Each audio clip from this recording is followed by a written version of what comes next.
If I didn't have health insurance, I would be dead. If you rely on things like health insurance, you're more careless. If we cover one employee, we've got to offer it to everybody. It would put us out of business. Everybody has health problems one way or another, you know?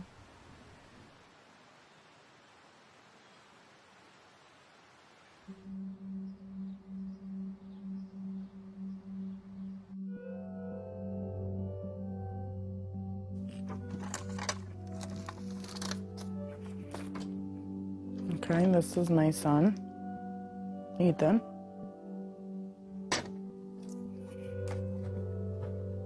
That's his ashes. Just kind of put the whole day in here, in the angel cabinet. I think it would be wrong to go bury him into the ground, because he's my son.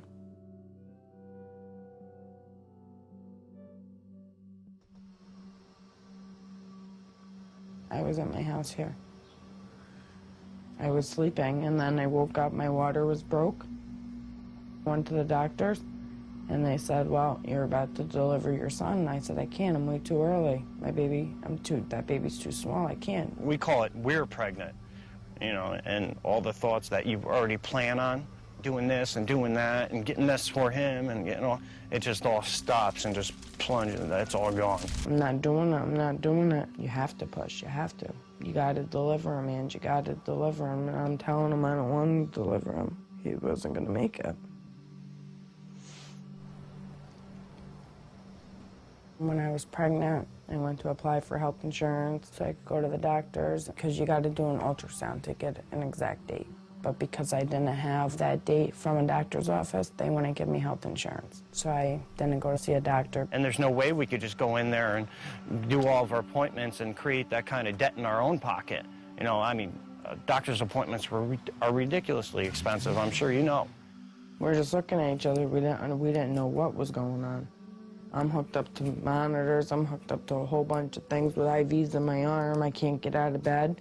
And then they walked in with Ethan in a blanket without him covered up, and they said, here's your son, he just passed away. There's certain things that doctors have to do step by step.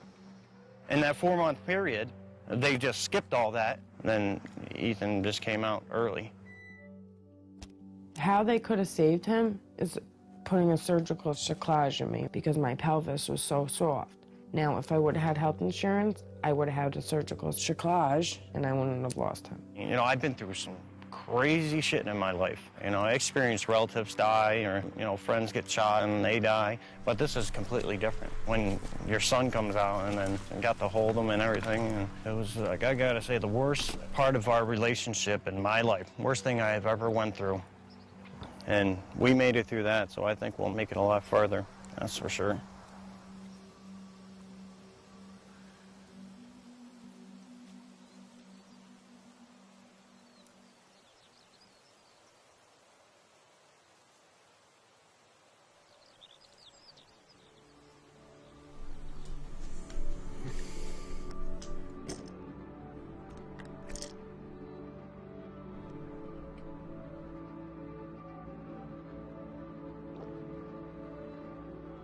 I was having siding put on the house. There was material all over the place. And I was like, you know, walking through a minefield. And my legs got sort of twisted up and I went, boop. When I sidestepped, I tripped over my own feet and my face hit a saw. And that was it. I broke an artery in my face. It's just a lot goes through your mind. Like, what am I going to look like? Am I going to die? Am I going to bleed to death by the time the ambulance comes? How's this going to affect my wife? Because the blood was just pumping like this, squirting out of my face. There's no illusion. You're going to die. If they don't stop the bleeding, you will bleed out 5 minutes. I don't know what the time is. That's for real. I mean, you hear so many things about the health insurance industry not paying, you know, people, but that wasn't my case. Yeah, I got sick, but these people saved my life. So I have no gripe with the insurance companies at all. If I didn't have health insurance, I wouldn't be talking to you right now. I would be dead. I mean, I guess I'm a little superstitious. But I will leave the house and I will get over this, you know. I want to go forward. I want to put all of this behind me. And I don't want to dwell on it. I just, you know, I have my sense of humor and that's what I want to keep. You know, people look at me, well, you know, what happened to your face? I said, you know, I was dueling in Heidelberg in Germany many years ago. That's how I deal with it. I mean, they didn't really, you know, it's a joke. But I don't think I'd be laughing if I didn't have health insurance.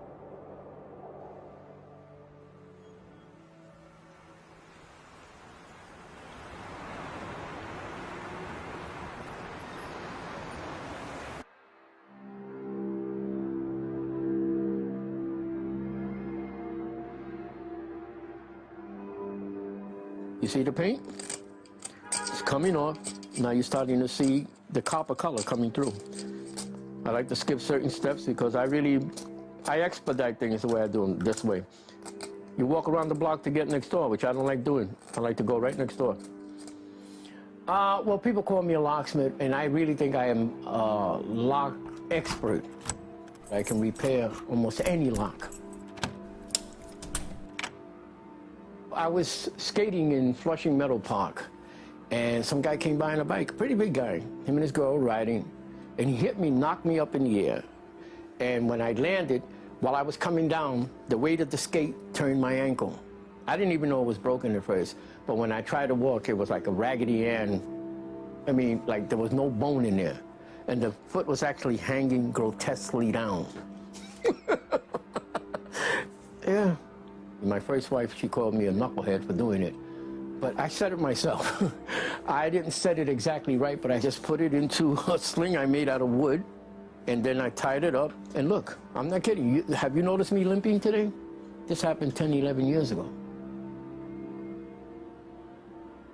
I can't afford health insurance, number one, and I just stay healthy. If you have a parachute, you become less positive. I think positive all the time. And I don't worry about the price of a Rolls Royce because I'm not thinking of buying one. So I'm not thinking of getting sick. I'm not. You conform to whatever it is. It's what the mind can conceive and believe the body will achieve. I don't think of health insurance. I think of health. I think of staying, I have to stay healthy.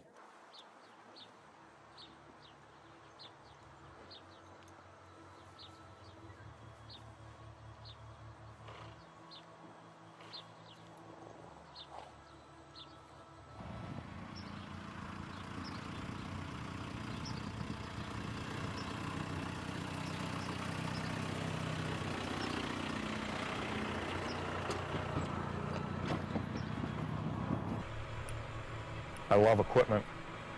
I'm outside, I'm working, you know. I can't sit at a desk. When a bunch of farmers get together, we consider ourselves a bunch of masochists for doing what we do because it's a hard living and we don't make a big profit. My son is now, he just turned 23, and when he was 20, he had an aggressive form of melanoma. Melanoma is skin cancer. And there's varying types, and he had a very aggressive form of it. And so he was covered, and in that respect, the coverage we had worked very well. They got it all, and then he settled into a year of chemo. It's not up yet. He's still going on a regular basis to a dermatologist to be thoroughly scanned. They continue to do CAT scans every 6 months. I believe it's 5 years until they pronounce you cancer-free.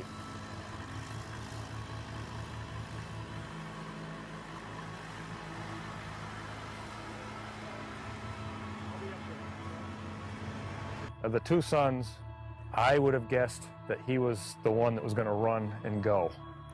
He went to UMass Lowell for his junior year last year, and he came back here in March and said, you know, do you think I can come back? I miss it. I want to be here. And that floored me. But he cannot come back here as an employee and have the business cover his health insurance. Farm is tough to turn a profit. Cancer is known to come back. Cancer is expensive. If we cover one employee, we've got to cover everybody. We've got to offer it to everybody. And it would put us out of business. Pure and simple. We couldn't afford it.